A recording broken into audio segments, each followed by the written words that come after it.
In today's session, we will delve into the process of creating a QR code for your WhatsApp group. This method provides a convenient and efficient way for individuals to join your group by simply scanning the code.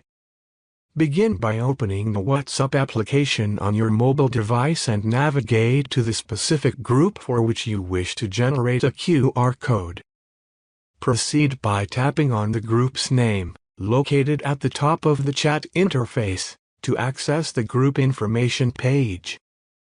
Subsequently, locate the option labeled Invite to Group via link or a similar variation. Upon accessing the Invite to Group via link page, you will observe an option to generate a QR code. Tap on this option, and WhatsApp will promptly generate a unique QR code specifically for your group.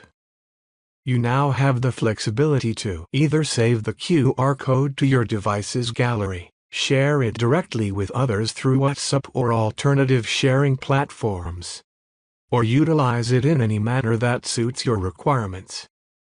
By leveraging this QR code, you can effortlessly add new members to your WhatsApp group, facilitating the expansion of your community or the swift dissemination of information.